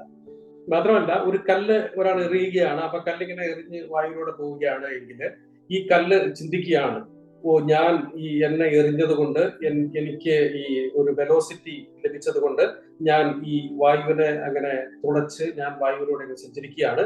പക്ഷെ എന്റെ മേൽ പ്രവർത്തിക്കുന്ന ഭൂഗുരുത്വാകർഷണവും മറ്റു ചില ശക്തികളൊക്കെ എന്റെ മേൽ പ്രവർത്തിക്കുന്നുണ്ട്. അതുകൊണ്ട് ഞാൻ അധികം ദൂരം പോകുന്നതിന് ഭൂമിയിൽ വീഴേണ്ടതാണ്. ഞാൻ അങ്ങനെ ചെയ്യുന്നു എന്ന് പറഞ്ഞു നല്ല കല്ല് വീഴുന്നത്. അതാണ് C.S. ലൂയിസ് അതിനെ കുറിച്ച് പറഞ്ഞത്. അപ്പൊ ഇതിന്റെ മുകളിൽ പ്രവർത്തിക്കുന്ന നിയമങ്ങളില്ല. നിയമങ്ങളില്ലാന്നല്ല, നിയമങ്ങളുണ്ട്. പക്ഷെ അതിനെ ഏതെങ്കിലും രീതിയിൽ അത് ഈ കല്ല് ഇതിനെ അറിഞ്ഞിട്ടോ അതിനോട് റിലേറ്റ് ചെയ്തിട്ടോ അല്ല കല്ല് പ്രവർത്തിക്കുന്നത്. മരമാണെങ്കിലും അങ്ങനെയല്ല ചെയ്യുന്നത്. എന്നാൽ മനുഷ്യനെ സംബന്ധിച്ചിടത്തോളം അങ്ങനെയല്ല. എല്ലാ മനുഷ്യനെ സംബന്ധിച്ചിടത്തോളം നമുക്ക് നമ്മളെ കുറിച്ച് ചിന്തിക്കുമ്പോഴും നമുക്ക് എല്ലാം അറിയാം. ഞാൻ ചെയ്യേണ്ടത് എന്ത് എന്നതിനെ കുറിച്ച്, അല്ലെങ്കിൽ ഞാൻ തെറ്റ് ചെയ്താൽ ഞാൻ ഇങ്ങനെയല്ലല്ലോ ചെയ്യേണ്ടത് എന്നതിനെ കുറിച്ച്, ഞാൻ നന്മ ചെയ്യാതിരുന്നാൽ ഞാൻ ചെയ്യേണ്ടതാണല്ലോ എന്നതിനെ കുറിച്ച് ഒക്കെ ഒരു ചിന്ത നമ്മുടെ ഉള്ളിലുണ്ട്. അതെല്ലാം മനുഷ്യന്റെ ഉള്ളിലുണ്ട്. അതിനെ ലൂയിസ് വിളിക്കുന്ന പേര് ഓട്ട്നെസ് എന്നാണ്. I ought to be so, ഞാൻ ഇങ്ങനെ ആയിരിക്കേണ്ടതാണ് എന്ന രീതിയിൽ, അല്ലെങ്കിൽ എന്റെ മേൽ ഉള്ള ചില നിബന്ധനകൾ, എന്നിൽ നിന്ന് പ്രതീക്ഷിക്കുന്ന ചില പ്രതീക്ഷകൾ എന്റെ പെരുമാറ്റത്തിൽ, എന്റെ ഇടപാടുകളിൽ നിന്ന് ഉണ്ടാകേണ്ടത് എന്ന മട്ടിൽ, അല്ലെങ്കിൽ ഉണ്ടാകാൻ സാധിക്കാതെ പോയതിൽ എനിക്ക് ഖേദമുണ്ട് എന്ന മട്ടിൽ നാം ചിന്തിക്കുന്ന ചില കാര്യങ്ങൾ. ഞാൻ അങ്ങനെ ഒരു ബാധ്യതയുള്ളവനാണ്, ഞാൻ അങ്ങനെ ചെയ്യാൻ കടപ്പെട്ടവനാണ്, ഞാൻ ഇങ്ങനെ പ്രവർത്തിക്കേണ്ടവനാണ് എന്ന മട്ടിൽ പ്രവർത്തിക്കുന്ന ചില നിയമങ്ങളുണ്ട്, ചില കാര്യങ്ങളുണ്ട്. അതിനെയാണ് നമ്മൾ ധാർമ്മിക നിയമങ്ങൾ എന്ന് പറയുന്നത്. അത് സാർവത്രികമായിട്ടുള്ള ധാർമ്മിക നിയമങ്ങളാണ്. അത് ഒരു സമൂഹത്തിന് മാത്രമല്ല, എല്ലാ സമൂഹത്തിനും ഉണ്ട്. അതിന്റെ അളവിലും അതിന്റെ ഇന്റൻസിറ്റിയിലും അതിനോട് പ്രതികരിക്കുന്ന രീതിയിലും ഒക്കെ സമൂഹങ്ങൾക്ക് വ്യത്യാസമുണ്ടെങ്കിലും അത് സാർവദേശീയമായിട്ടുള്ള ചില കാര്യങ്ങളാണ്. അപ്പൊ ഇത് മനുഷ്യ പ്രകൃതിയുടെ ഒരു ഭാഗമാണ്. അപ്പൊ മനുഷ്യന്റെ ഉള്ളിൽ, എല്ലാവരുടെ ഉള്ളിൽ ചില കാര്യങ്ങൾ ചെയ്യേണ്ടതാണെന്നും ചില കാര്യങ്ങൾ ചെയ്യരുതാത്തതാണെന്നും, ചിലത് ചെയ്യുമ്പോൾ ഇതെന്നിൽ നിന്ന് പ്രതീക്ഷിക്കുന്നതല്ലെന്നും, ചിലത് ചെയ്യാതിരിക്കുമ്പോൾ ഞാൻ ചെയ്യേണ്ടതായിരുന്നല്ലോ എന്നും ഒക്കെ തോന്നുന്ന ആ ധാർമ്മികതയുടെ ഒരു ഒരു ഒരു ഒരു പരിസ്ഥിതിയുണ്ട്. ഈ പരിസ്ഥിതിക്കുള്ളിലാണ് മനുഷ്യൻ ജീവിക്കേണ്ടത്. അവിടെയാണ് മനുഷ്യന്റെ പ്രകൃതി ഏറ്റവും നന്നായിട്ട് സുസ്ഥിതിയിൽ ജീവിക്കേണ്ടത്. അങ്ങനെ ഒരു പരിസ്ഥിതിക്കുള്ളിൽ ജീവിക്കാനാണ് മനുഷ്യനെ ദൈവം ആക്കി വെച്ചത്. അപ്പോൾ ഭൗതിക തലത്തിലുള്ള പരിസ്ഥിതി ശരീരത്തിന്റെ സുസ്ഥിതിക്ക് അനിവാര്യമായതുപോലെ ധാർമ്മിക മേഖലകളിലുള്ള പരിസ്ഥിതി മനുഷ്യന്റെ ആത്മാവിന്റെ സുസ്ഥിതിക്ക് ആവശ്യമാണ്. എന്ന് വെച്ചാൽ വായുവും വെള്ളവും ഭക്ഷണവും മനുഷ്യന്റെ ശരീരത്തിന്റെ ശേഷി നിലനിർത്താൻ ആവശ്യമായതുപോലെ തന്നെ ധാർമ്മിക നിയമങ്ങൾ അറിഞ്ഞ് പ്രവർത്തിക്കുന്നത് അവരുടെ ആത്മാവിന്റെ സുസ്ഥിതിക്ക് ഏറ്റവും അനിവാര്യമാണ്. ഇല്ലെങ്കിൽ ചേരുകയില്ല, അത് മുന്നോട്ട് പോവുകയില്ല. ആ കാര്യം മനുഷ്യന്റെ പ്രകൃതിയുമായിട്ട് ബന്ധിപ്പിച്ച് നമ്മൾ മനസ്സിലാക്കേണ്ട കാര്യമാണ്. അപ്പൊ ഇതിൽ നിന്ന് മറികടന്ന് പോയാൽ അത് അസാധ്യമായിട്ടുള്ള കാര്യമാണ്. എന്ന് വെച്ചാൽ നമുക്ക് വേണമെങ്കിൽ ഇങ്ങനെ ചിന്തിക്കാം, ഒരു കുതിര, ആ കുതിരയെ നിയന്ത്രിക്കാനായിട്ട് കടിഞ്ഞാൻ ഉപയോഗിക്കുന്നു. കുതിരക്കാരൻ അല്ലെങ്കിൽ ഒരു സൈനികൻ ആണ് ആ കുതിരയെ നയിക്കുന്നതെങ്കിൽ അതിനൊരു കടിഞ്ഞാൻ ഉപയോഗിക്കുന്നു. അപ്പൊ കുതിരയ്ക്ക് വേണമെങ്കിൽ ചിന്തിക്കാം, ഈ കടിഞ്ഞാനാണ് എന്റെ ഏറ്റവും വലിയ ബന്ധനം, ഈ കടിഞ്ഞാൻ ഉപയോഗിച്ചാണല്ലോ ഇദ്ദേഹം നിയന്ത്രിക്കുന്നത് എന്ന് ചിന്തിക്കാം. അപ്പൊ കടിഞ്ഞാൻ പൊട്ടിച്ചെറിഞ്ഞാൽ ഞാൻ സ്വതന്ത്രനാണ് എന്ന് കുതിരയ്ക്ക് വേണ്ടി ചിന്തിക്കാം. എന്നിട്ട് കടിഞ്ഞാൻ പൊട്ടിച്ച ഒരു കുതിര ഒരു യുദ്ധമുഖത്ത് എന്താണ് സംഭവിക്കുക നമുക്കറിയാം. കടിഞ്ഞാണില്ലാത്ത കുതിര യുദ്ധമുഖത്ത് അധികം നേരം ജീവിച്ചിരിക്കില്ല, അത് വേഗം ചത്തുപോകും. കാരണം അതിന് എങ്ങോട്ടാണ് പോകേണ്ടതെന്നോ എവിടേക്കാണ് തിരിയേണ്ടതെന്നോ എന്താണ് ചെയ്യേണ്ടതെന്നോ എന്താണ് അടുത്ത പിടിയെന്നോ അതിനറിയില്ല. അതിന്റെ മുകളിലിരിക്കുന്ന കുതിരക്കാരൻ അല്ലെങ്കിൽ സൈനികൻ കടിഞ്ഞാൺ ഉപയോഗിച്ച് ഈ കുതിരയെ നിയന്ത്രിക്കുകയും തിരിക്കുകയും മറയ്ക്കുകയും ചാടുകയും ഓടിക്കുകയൊക്കെ ചെയ്യുന്നതുകൊണ്ടാണ് കുതിരക്കാരൻ രക്ഷപ്പെട്ടു പോകുന്നത്. അപ്പോൾ എന്നതുപോലെ ദൈവം നമ്മുടെ സുസ്ഥിതിക്ക്, നമ്മുടെ നന്മയ്ക്ക്, നമ്മുടെ ആത്മാവിന്റെയും ശരീരത്തിന്റെയും ഏകീകൃതമായ ജീവിതത്തിന് വേണ്ടിയിട്ട് ദൈവം നിർമ്മിച്ചു നൽകിയിട്ടുള്ള നിയമങ്ങളുടെ ഉള്ളിൽ നിന്നുകൊണ്ടാണ് സ്വാതന്ത്ര്യത്തെക്കുറിച്ച് നമ്മൾ സംസാരിക്കേണ്ടത്. അതിൽ നിന്ന് മറികടന്നാൽ നമുക്ക് നാശമാണ് വരാൻ പോവുക. ഒരു ട്രെയിൻ നമ്മൾ സങ്കല്പിച്ചാൽ, ആ ട്രെയിൻ അങ്ങനെ ഓടുന്നത് പാളത്തിലൂടെയാണ്. അപ്പൊ 2 പാളങ്ങളുണ്ട്. ആ പാളം വളരെ കൃത്യമായ രീതിയിൽ അലൈൻ ചെയ്തിരിക്കുകയാണ്. അതിനിടയിലുള്ള അകലമൊക്കെ കൃത്യമായിട്ട് നിർണ്ണയിച്ചതാണ്. അതിന്റെ വളവുകൾ, അതിന്റെ ചെരിവുകൾ ഒക്കെ കൃത്യമായിട്ട് നിർണ്ണയിക്കപ്പെട്ടതാണ്. ഓരോ പാളത്തിലൂടെയും ഓരോ ട്രെയിനുകളും എത്ര വേഗത്തിൽ പോകണമെന്നതിനെ കുറിച്ചുള്ള അറിവുകളും ഉണ്ട്. അപ്പോൾ ഈ ട്രെയിൻ ഓടിക്കുന്ന ആൾ അല്ലെങ്കിൽ ട്രെയിൻ ചിന്തിക്കുകയാണ്, ഈ പാളമാണ് എന്റെ ഏറ്റവും വലിയ പരിമിതി.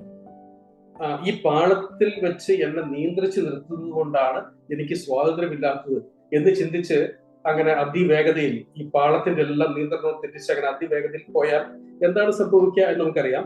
ട്രെയിൻ പാളത്തിലൂടെ സഞ്ചരിക്കുന്നിടത്തോളം കാലമേ ട്രെയിനിന് മുന്നോട്ട് പോകാൻ സാധിക്കുകയുള്ളൂ, അല്ലെങ്കിൽ അത് വലിയൊരു തകർച്ചയും ദുരന്തവുമായിട്ട് തീരും എന്ന് നമുക്ക് ചിന്തിക്കാം. അപ്പോൾ ഈ ഒരു ചിന്തയാണ് സ്വാതന്ത്ര്യത്തെ കുറിച്ച് പറയുമ്പോൾ എപ്പോഴും നമ്മുടെ മനസ്സിലേക്ക് കടന്നു വരേണ്ടത്. അപ്പൊ ഇന്നത്തെ കാലഘട്ടത്തെ കുറിച്ച് പറയുമ്പോൾ നമുക്ക് അറിയാമല്ലോ, നേരത്തെ പറഞ്ഞതുപോലെ തന്നെ ഇന്ന് കാലം അങ്ങനെ മുന്നോട്ട് പോയപ്പോൾ ഈ സ്വാതന്ത്ര്യത്തെ അങ്ങ് പുതിയ ഒരു നിർവചനത്തിൽ അവതരിപ്പിക്കുകയും അതൊരു പുതിയ അന്തർദാഹമായിട്ട് അങ്ങനെ അവതരിപ്പിക്കുകയും സ്വാതന്ത്ര്യം വാഗ്ദാനം ചെയ്യുന്ന പുതിയ പുതിയ മേഖലകളെ കുറിച്ച് കാണിച്ചു കൊടുക്കുകയും അതിൽ ആസ്വദിക്കാനും അതിൽ ജീവിക്കാനും വലിയ ഒരു ആഹ്വാനം ആളുകൾക്ക് നൽകുകയും ഒക്കെ ചെയ്യുന്ന ചിത്രം നമുക്ക് കാണാം. അപ്പോ ഇവിടെ സംഭവിച്ചത് നമ്മൾ നേരത്തെ പറഞ്ഞതുപോലെ മനുഷ്യന്റെ ഭൗതിക സുസ്ഥിതിക്ക് വേണ്ട ഭൗതിക സാഹചര്യങ്ങളും പരിസ്ഥിതികളും ദൈവം ഒരുക്കി തന്നതുപോലെ ആത്മീക സുസ്ഥിതിക്ക് വേണ്ട ആത്മീയ നിയമങ്ങളുടെ ഒരു പരിസ്ഥിതിയിലാണ് മനുഷ്യൻ ജീവിക്കാനായിട്ട് ദൈവം വിഭാവനം ചെയ്തതെങ്കിൽ ആ ആത്മീക സുസ്ഥിതിക്ക് വേണ്ട എല്ലാ കാര്യങ്ങളെയും പാടെ അവഗണിക്കുന്നു. ഭൗതിക സാഹചര്യങ്ങളെ കുറിച്ച് അവിടെ പറയുന്നില്ല, കാരണം അതില്ലാതെ മനുഷ്യൻ ജീവിക്കാൻ പറ്റുകയില്ല. ഇപ്പോ തിന്നുകയും കുടിക്കുകയും ചെയ്യുന്നതിന് പരിമിതികളില്ല, അതിന് പുതിയ പുതിയ കാര്യങ്ങൾ അതിലേക്ക് ചേർത്ത് തന്നേ ഉള്ളൂ. അത് വേണ്ട എന്നാരും പറയുന്നില്ല. എന്നാൽ മറുവശത്ത് ആത്മീകതയുടെ ധാർമ്മികതയുടെ മേഖലകളിൽ വെച്ചിരിക്കുന്ന നിയമങ്ങളെ വലിയ ബന്ധനങ്ങളായി അവതരിപ്പിക്കുന്നു. അത് കൂച്ചുവിലങ്ങുകളായിട്ട് മനുഷ്യന് മുമ്പിൽ നിൽക്കുന്നു എന്നാണ് ഇവരൊക്കെ പറയാനായിട്ട് ശ്രമിക്കുന്നത്. അപ്പോ അതുകൊണ്ട് പണ്ടത്തെ സമൂഹത്തിന്റെ പാരമ്പര്യത്തിന്റെ സമ്പ്രദായത്തിന്റെ കണ്ണുകളിലൂടെ കണ്ടിരുന്ന കാര്യങ്ങളൊക്കെ പൊട്ടിച്ചെറിയണം.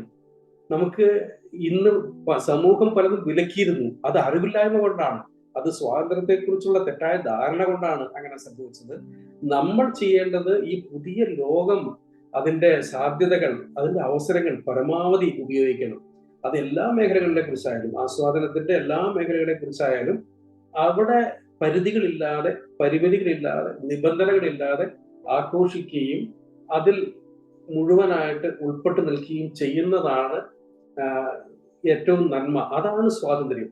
അതിനെതിരെ നിൽക്കുന്നതൊക്കെ പാരതന്ത്ര്യത്തിന്റെ ചങ്ങലക്കെട്ടുകളാണ് എന്ന് പറയുന്നതാണ് ഇന്നത്തെ കാലഘട്ടത്തിന്റെ ഏറ്റവും വലിയ ഒരു സവിശേഷത. അപ്പൊ തിന്മയെ ആഘോഷമാക്കുക, തിന്മയുടെ സാധ്യതകളെ മനുഷ്യ സ്വാതന്ത്ര്യത്തിന്റെ പുതിയ മേഖലകളായിട്ട് ചിത്രീകരിക്കുക.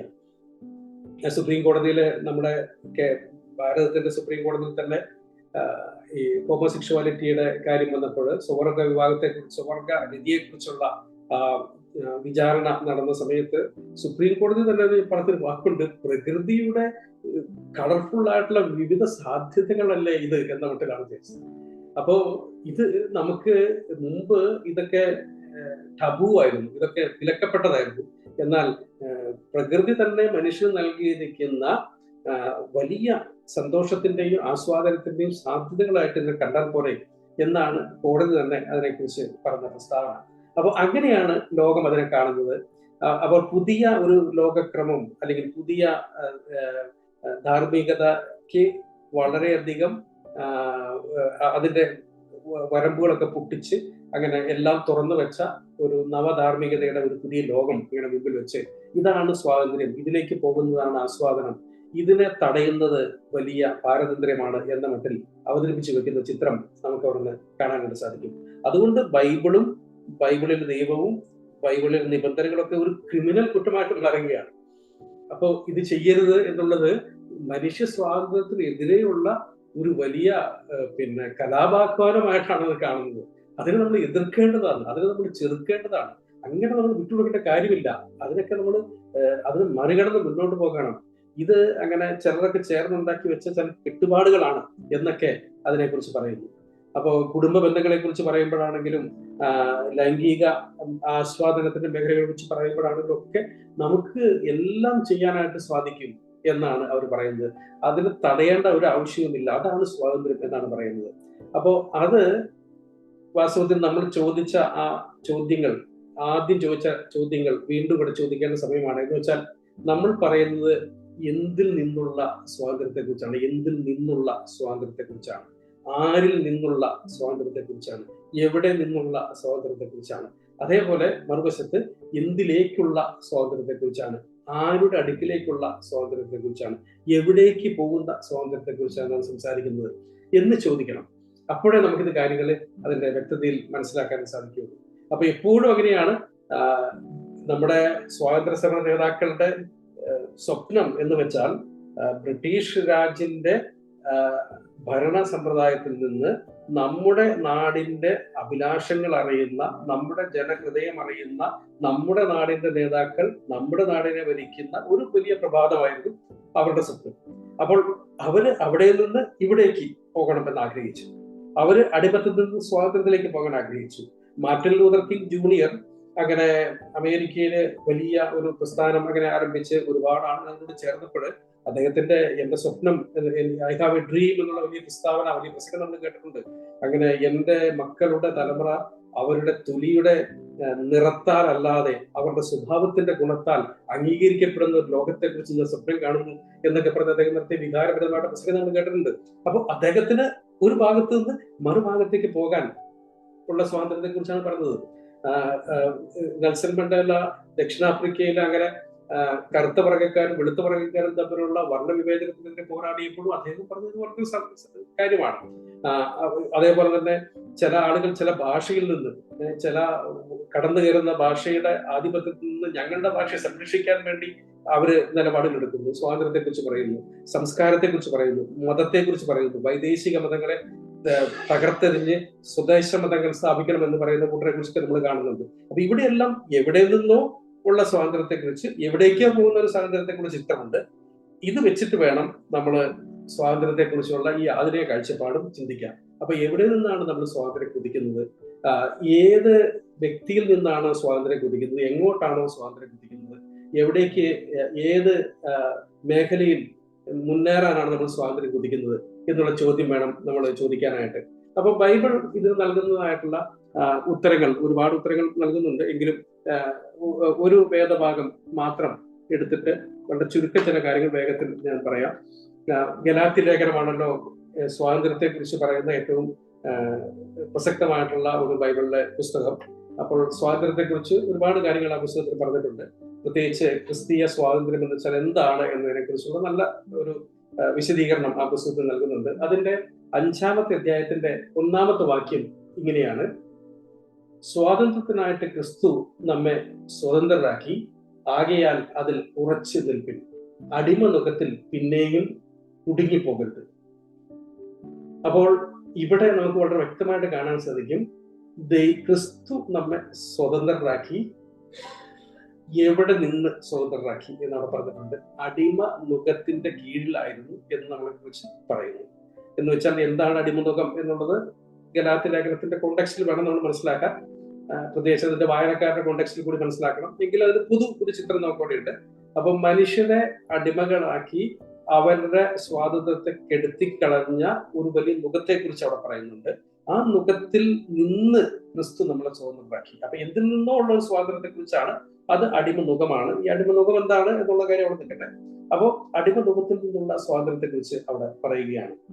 ഇനി താഴേക്ക് വായിക്കുമ്പോൾ, അതിന്റെ 13-14 വാക്യങ്ങൾ വായിക്കുമ്പോൾ, സഹോദരന്മാരെ, നിങ്ങൾ സ്വാതന്ത്ര്യത്തിനായി വിളിക്കപ്പെട്ടിരിക്കുന്നു. ഈ സ്വാതന്ത്ര്യം ജഡത്തിന് അവസരമാക്കുക മാത്രം ചെയ്യാതെ സ്നേഹത്താൽ അന്യോന്യം സേവിപ്പിൻ. കൂട്ടുകാരനെ നിന്നെ പോലെ തന്നെ സ്നേഹിക്കണം എന്നുള്ള ഏക വാക്യത്തിൽ ന്യായപ്രമാണം മുഴുവനും അടങ്ങിയിരിക്കുന്നു. നിങ്ങൾ അന്യോന്യം കടിക്കുകയും തിന്നുകളയുകയും ചെയ്താലോ ഒരുവനാൽ ഒരുവൻ ഒടുങ്ങി പോകാതിരിക്കാൻ സൂക്ഷിച്ചുകൊള്ളു. അപ്പൊ ഇവിടെ എന്തിലേക്ക് ഉള്ള സ്വാതന്ത്ര്യം എന്ന് അവിടെ പറഞ്ഞിരിക്കുന്നു. എന്തിൽ നിന്നുള്ള സ്വാതന്ത്ര്യം? അടിമനുഖത്തിൽ നിന്നുള്ള സ്വാതന്ത്ര്യം ക്രിസ്തു നമുക്ക് നൽകി. ഇനി എന്തിലേക്ക്, ഏത് വിഹായസിലേക്ക്, ഏത് പരിസ്ഥിതിയിലേക്ക്, ഏത് നന്മയിലേക്ക് ക്രിസ്തു നമ്മെ വിളിച്ചിരിക്കുന്നു? അവിടെ പറയുകയാണ്, അത് ജഡത്തിന് അവസരമുണ്ടാക്കുന്ന ഒരു സ്വാതന്ത്ര്യമായിരുന്നു, ഒരു മേഖലയായിരുന്നു മുമ്പുണ്ടായിരുന്നെങ്കിൽ, ഇവിടെ ഇതാ അന്യോന്യം സേവിക്കാനായിട്ടുള്ള വലിയ ഒരു സാധ്യതയിലേക്ക്, ഒരു വലിയ വിഹായസിലേക്ക് ദൈവം നമ്മെ വിളിച്ചിരിക്കുന്നു എന്ന് പറയുന്നു. അവിടെ കൂട്ടുകാരനെ എന്നെ പോലെ തന്നെ സ്നേഹിക്കാനായിട്ടുള്ള വലിയ സാധ്യത എൻ്റെ മുമ്പിലേക്ക് തുറന്നു കിട്ടിയിരിക്കുന്നു.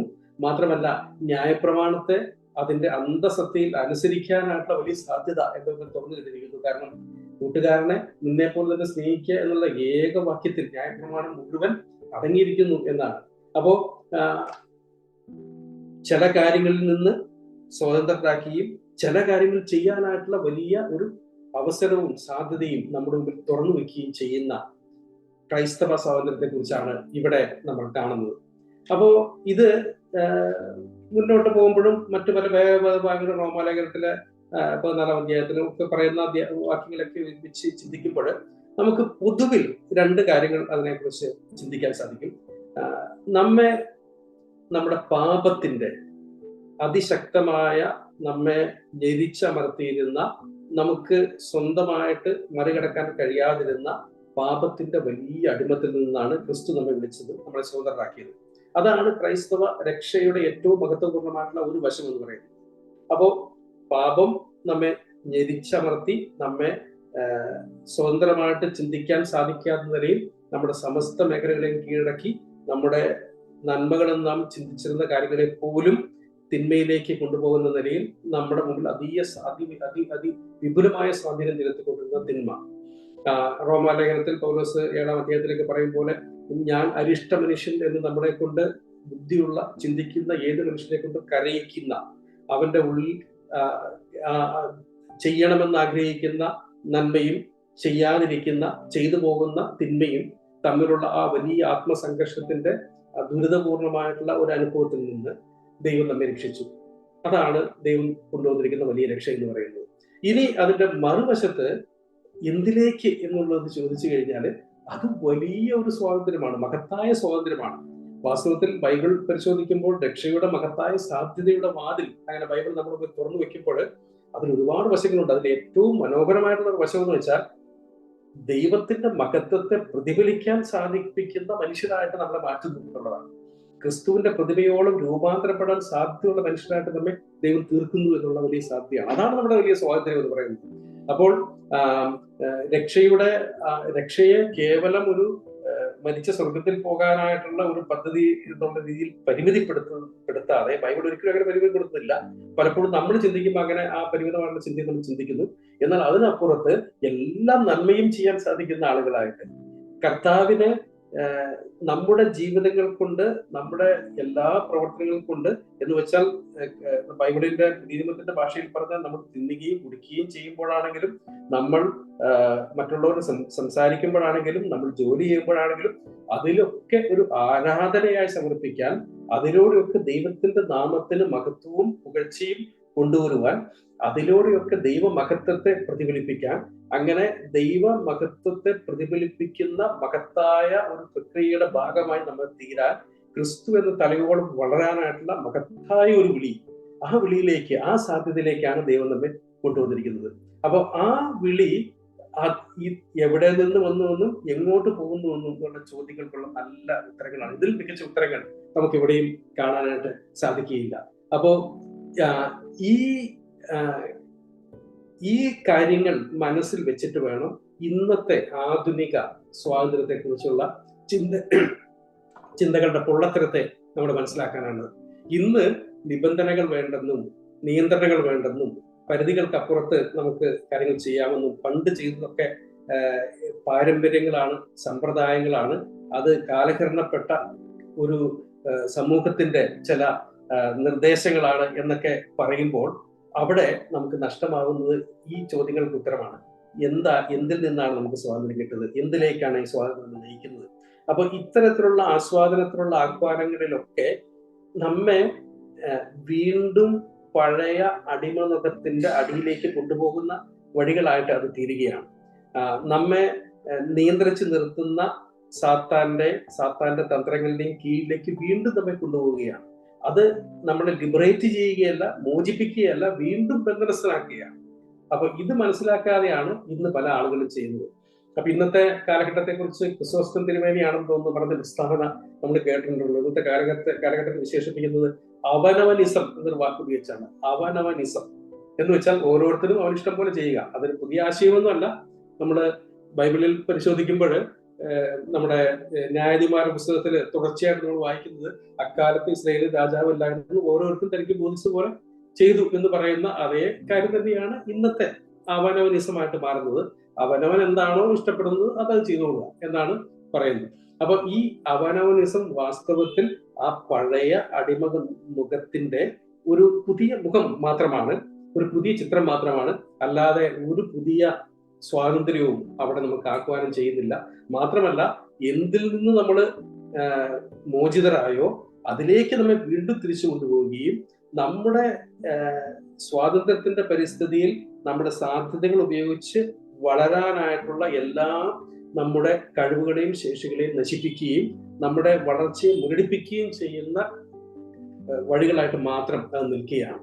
അപ്പോ നമ്മൾ പലപ്പോഴും ഈ ക്രൈസ്തവ ജീവിതത്തെ ഒന്ന് ആസ്വദിക്കാനായിട്ട് കഴിയാതെ പോകുന്നത് ഇത് എവിടെ നിന്ന് സ്വാതന്ത്ര്യം വരുത്തിയെന്നും എവിടേക്ക് നമ്മെ കൊണ്ടുപോകുന്നുവെന്നും തിരിച്ചറിയാത്തത് കൊണ്ടാണ്. അതുകൊണ്ട് ദൈവത്തിന്റെ ധാർമ്മിക നിബന്ധനകളെ നമ്മെ നിയന്ത്രിക്കുന്ന, റെസ്ട്രിക്റ്റ് ചെയ്യുന്ന, നമ്മെ കൂച്ചുവിലം കേട്ട് നിർത്തുന്ന ചില നിയമങ്ങളായിട്ട് നമ്മളതിനെ കാണാൻ ശ്രമിച്ചു പോവുകയാണ്. അതുകൊണ്ടാണ് നമ്മൾ ആ കാഴ്ചയാണ് നമ്മൾ പലപ്പോഴും കാണുന്നത്. പക്ഷെ അത് റെസ്ട്രിക്ഷൻസ് അല്ല, അത് പ്രൊട്ടക്ഷൻസ് ആയിട്ട് നമുക്ക് കാണാം. അത് ഒരു തീവണ്ടി അതിന്റെ പാളത്തിലൂടെ പോകാൻ വേണ്ടി പാളം വളരെ കൃത്യമായിട്ട് അലൈൻ ചെയ്ത് വെച്ചിരിക്കുന്നത് തീവണ്ടിയുടെ ഏറ്റവും സ്മൂത്ത് ആയിട്ടുള്ള യാത്രയ്ക്ക് വേണ്ടിയാണ്. ട്രെയിൻ പാളത്തിലൂടെയേ പോകാൻ സാധിക്കുകയുള്ളൂ. പാളം എത്രമാത്രം സ്മൂത്ത് ആണോ, എത്രമാത്രം ലോഡ് ക്യാരിങ് കപ്പാസിറ്റി അതിനുണ്ടോ, എത്രമാത്രം സ്പീഡ് അത് അലോ ചെയ്യുന്നു, അത്രത്തോളം ട്രെയിനിന്റെ സ്വാതന്ത്ര്യം കൂടുകയാണ്. അപ്പോൾ ദൈവം നമ്മെ അങ്ങനെ വളരെ സുന്ദരമായ പാളങ്ങളിലേക്ക് കയറ്റി വെച്ചിരിക്കുകയാണ്. ഈ പാളങ്ങളിൽ ഓടുക എന്നുള്ളതാണ് നമ്മുടെ ലക്ഷ്യത്തിലേക്കുള്ള വഴിയിലേക്ക് നമുക്ക് ഏറ്റവും നന്നായിട്ട് എത്താനായിട്ട് സാധിക്കുന്നത്. എന്നാൽ ഇതിൽ നിന്ന് പുറത്തേക്ക് പോയാൽ സ്വാതന്ത്ര്യമാണ് എന്ന് കരുതുന്നത് പാളം തെറ്റിയ ട്രെയിനിന്റെ അവസ്ഥ പോലെ നമ്മെ കൊണ്ട് എത്തിക്കുന്ന ഒരു തെറ്റായ നടപടി മാത്രമാണ്. അപ്പോ നമ്മൾ ഇന്ന് സ്വാതന്ത്ര്യം എന്ന പേരിൽ വിശേഷിപ്പിക്കപ്പെടുന്ന എല്ലാ കാര്യത്തിന്റെയും പിന്നിൽ ഒളിഞ്ഞിരിക്കുന്നത് നമ്മെ വീണ്ടും പഴയ അടിമത്വത്തിലേക്ക് തിരിച്ചു കൊണ്ടുപോയി കിട്ടുകയും നമ്മുടെ സാധ്യതകളെ ഇല്ലാതാക്കുകയും നമ്മുടെ ക്രിസ്തീയ ജീവിതത്തെ ഏറ്റവും ഒരു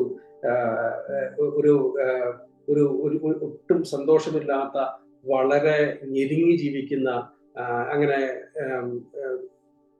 രക്ഷയുടെ സന്തോഷവും അതിന്റെ സാധ്യതകളും ഉപയോഗിക്കാത്ത ഒരു കൂട്ടം ആളുകളായി നമ്മളെ മാറ്റുന്ന ഒരു വലിയ ദയനീയമായിട്ടുള്ള അവസ്ഥയിലേക്ക് നമ്മൾ കുട്ടിയെ എത്തിക്കുന്ന ഒരു കാര്യമായിട്ട് മാത്രം മാറും എന്ന് നമ്മൾ എപ്പോഴും ഓർക്കണം.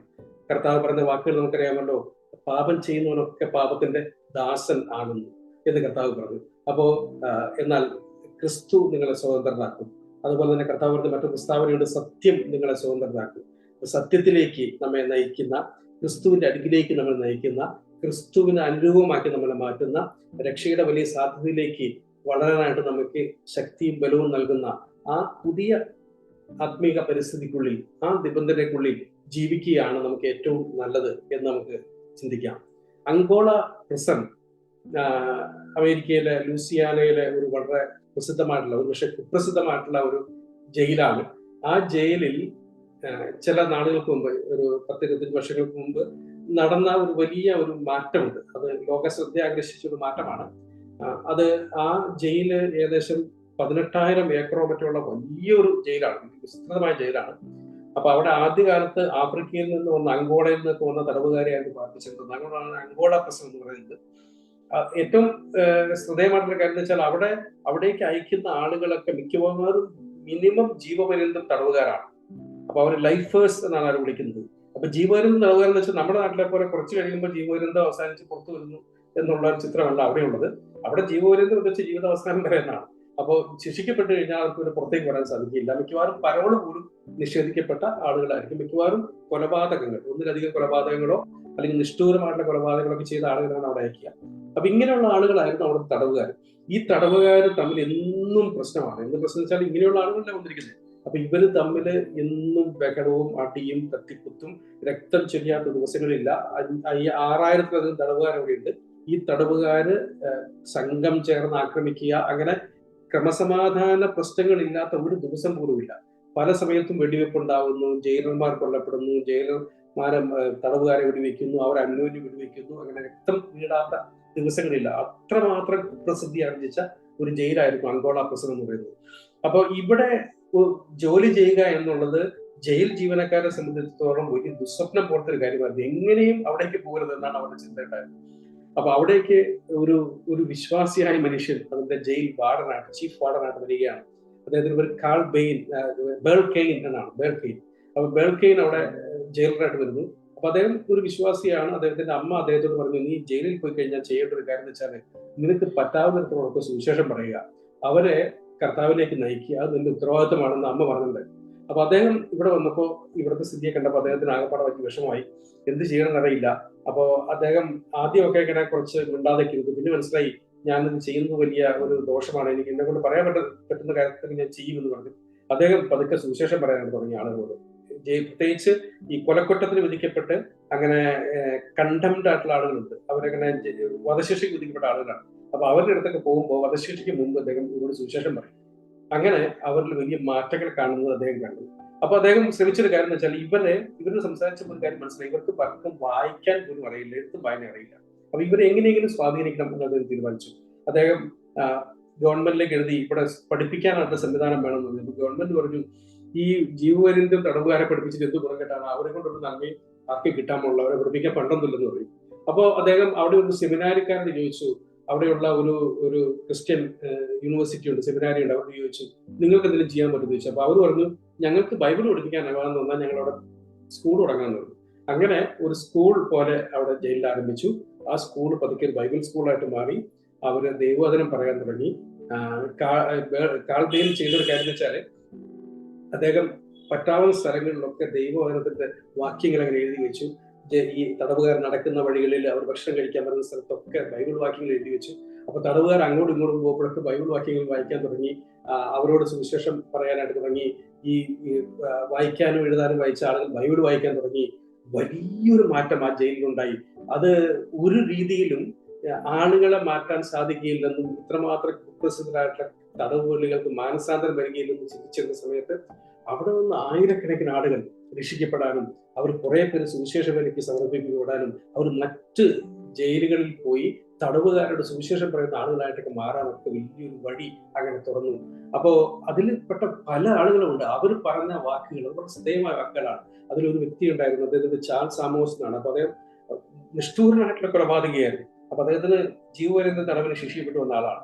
അപ്പൊ അദ്ദേഹം സ്വന്തം സാക്ഷ്യം അങ്ങനെ പറയുന്നുണ്ട്. അദ്ദേഹം പറഞ്ഞു, ഞാൻ കരുതിയത് എനിക്ക് എന്തും ചെയ്യാനായിട്ടുള്ള സ്വാതന്ത്ര്യം ആണ് പുറത്തുണ്ടായിരുന്നത് എന്നാണ് ഞാൻ കരുതിയത്. എനിക്ക് എന്ത് ചെയ്യാം, എനിക്ക് ഇഷ്ടമുള്ളതൊക്കെ ചെയ്യാം. അങ്ങനെ അദ്ദേഹം എല്ലാ കാര്യങ്ങളും ചെയ്തു. മയക്കുമരുന്നും മദ്യപാനവും ലൈംഗിക കുത്തുകളും ഒക്കെ ചെയ്തു. എന്നിട്ട് സ്വന്തം അമ്മായിയമ്മയെ വെടിവെച്ച് കൊന്ന് അതിന്റെ പേരിലാണ് അദ്ദേഹം ജയിലിലെത്തുന്നത്. വളരെ നിഷ്ഠൂരമായ കൊലപാതകങ്ങളാണ് അദ്ദേഹം ചെയ്യുന്നത്.